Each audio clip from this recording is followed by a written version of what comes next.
Hi, first graders. Today we are reading A Young Nation is Born. Our learning objectives for today are to describe the contributions of George Washington, demonstrate an understanding of the word president, practice using action verbs in the past, present, and future, identify and sequence events in the early history of the United States, and then describe or act out a contribution George Washington made to his country. Our key vocabulary today are capital, permanent, president, and united. Capital. A capital is a city that is the center of government for a state or country. The capital of the United States is Washington, D.C. If you look in this picture, that's a picture of Washington, D.C., okay? And that is actually where I'm from. Permanent is an adjective, and it means lasting forever, not expected to change, okay? You guys have been using Sharpies in art, okay? Sharpies are permanent markers, meaning they are supposed to last forever. President is a noun, and a president is the person in charge of a country or organization. The President of the United States is elected every 4 years. Our current president is Joe Biden, okay? Look at his two pupper dogs. Those are some large puppies, aren't they? United is an adjective, and united means combined into one. The team members formed a united group against their opponents. Or we can think about the United States of America. Okay, it means all of these states, okay, every single one of these states pushed into one. Emmy, that was not helpful, sorry. So all of these states combined into one to make one country, okay? What have we already learned? How did George Washington win the war with the help of the French? He surrounded them. The French surrounded them from the sea, and George Washington and his troops surrounded by land. Okay. When the war was over, it meant that the colonists would no longer be ruled by the British king. Who did the colonists ask to be their new king, and what did he say? They asked George Washington, and George Washington said what? He said, no. Why would we have a king when a king is what our problem was in the first place, right? He said that they should be ruled by the people, not by one person. Okay. What was the name of George Washington's wife, and how did she help during the war? Her name was Martha Washington. And how did she help during the war? She helped by bringing food and water and clothes to the troops during those hard winters. What did George Washington do after the war was over and the British had surrendered? He went back to his home, Mount Vernon, right, with his wife and their kids. So remember our key vocabulary. We've got capital, permanent, president, and united. I want you to listen to find out what George Washington did after he moved back to Mount Vernon once the war had ended. For the first few years after the Revolutionary War ended, the former British colonies could not seem to agree on anything. They had not yet come up with a name for themselves. Some said they should be called the Union of States. Others liked the sound of the American nation. Others simply wanted to call themselves by the names of the states in which they lived. Virginians, if they lived in Virginia, New Yorkers, if they lived in New York, and so on. There was no plan for how they would be governed or ruled, so lots of different people were making up lots of different rules. States were taxing one another unfairly, just like the British had done before the war. What a big mess. George Washington was enjoying life at Mount Vernon with his wife, their children, and grandchildren. At 55, he felt he had served his country well as commander-in-chief. and he was not looking for any more jobs away from his farm. But 4 years after returning home from the Revolution, Washington was called to Philadelphia, Pennsylvania for another big meeting. What do you think he was getting called to do at that meeting in Philadelphia? What's your prediction? Let's see if your prediction's correct. Do you recognize anyone in these pictures? Over here we have George Washington, Benjamin Franklin, and Thomas Jefferson. You should recognize all three of those people, okay? George Washington joined many of the same men with whom he had worked in the Continental Congress at the beginning of the war. These men are called our founding fathers, or simply founders, because they helped found or start our new country. Benjamin Franklin, now 81 years old, was the oldest representative there. George Washington was elected president of the convention or meeting. A president is a person who is in charge of a large meeting or a country. It was called the Constitutional Convention because the men were writing a constitution, a plan for how the new nation could live together peacefully. Do you remember how George Washington said that they needed to come up with a plan of how to rule the country without a king? Well, these men were meeting up to come up with a plan called the Constitution. Stop arguing, George Washington told the men. We have an important job to do. It was hard work. They met for 4 long, hot months from May to September. The men continued to argue. Some walked out. But most of them stayed until they came up with a good plan, or constitution. Their hard work paid off. The rules they wrote that summer, more than 200 years ago, are the ones that we still use today. And when our founding fathers left Philadelphia that September, our country had a new name. We, the people of the United States, they wrote. United means combined into one. So now all the states have come together. They are a united or single nation. From then on, the 13 former British colonies were called the United States of America.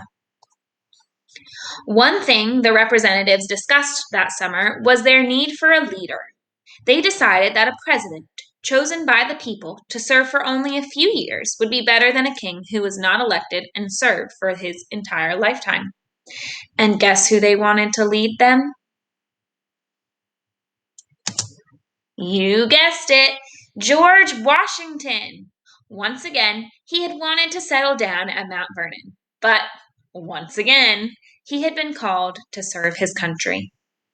In 1789, when George Washington left his home in Virginia to become the first president of the United States of America, he had no idea what he was getting into. As the president of the new country, he knew that his presidency would set an example for all future presidents. While president, Washington stayed very busy. He helped organize a permanent national army and navy and set up a national banking system. Remember, if something is permanent, it means that it's lasting forever, okay? It's not going to go away.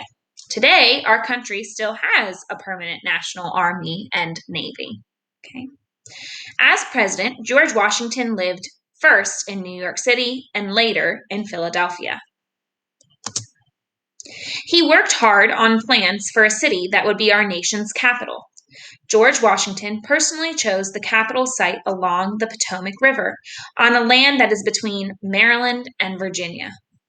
Remember, a capital city is the city where leaders gather to govern the entire country.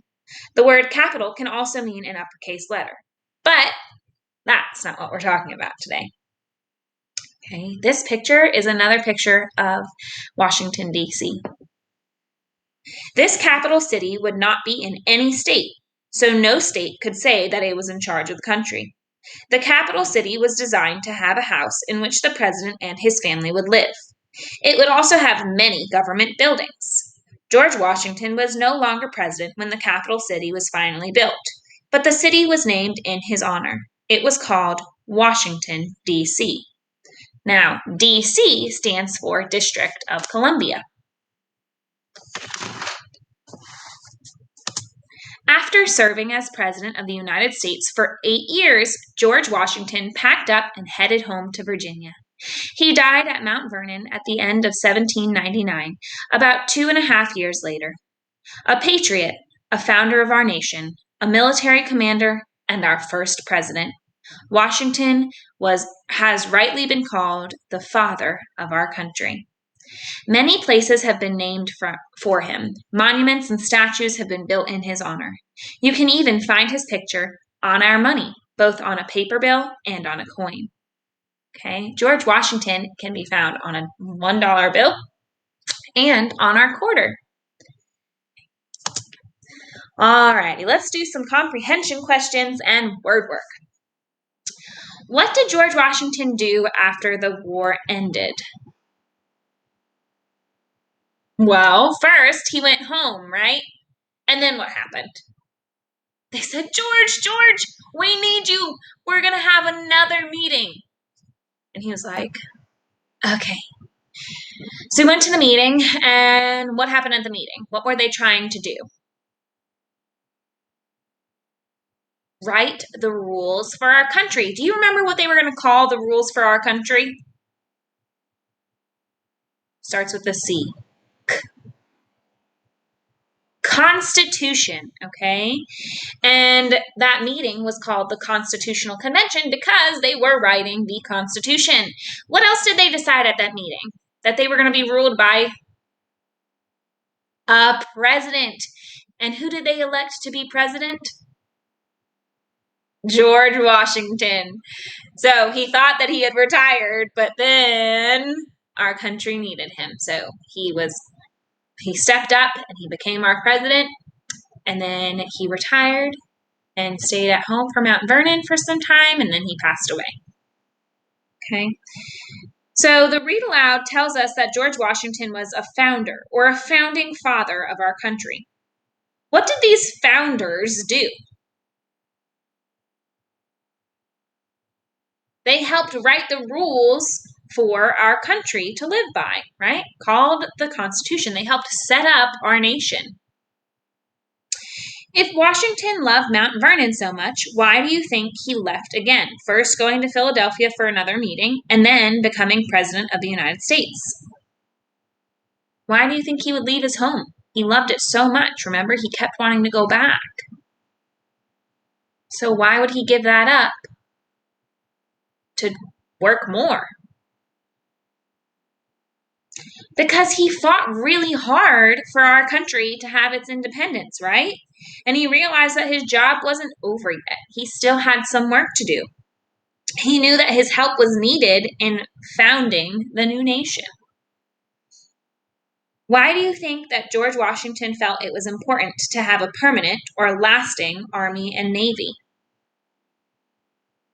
Why would it be important to have an army or a navy? Remember, army and navy are military groups that protect our country. So why would it be important to always have an army and a navy? So that we can always protect ourselves when we need to be protected, right?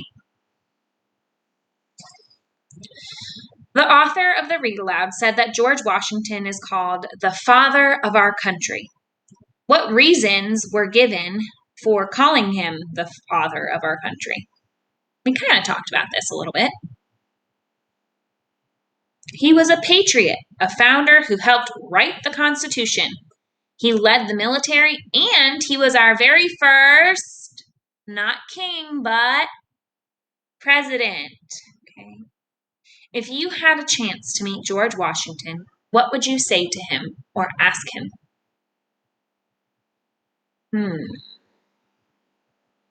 I would definitely give him a big thank you. And I would also tell him that his house is really cool. You guys haven't had a chance to see what his house looks like unless you looked it up, but it's really awesome. And I'm going to give you a I'm going to give you an inside scoop. You're going to get to see his house because we're going to do a field trip. Shh. Okay. In the read aloud you heard, George Washington was elected president of the convention or meeting. I want you to say the word president. President. Can you robot voice it? President. Can you clap it out? President.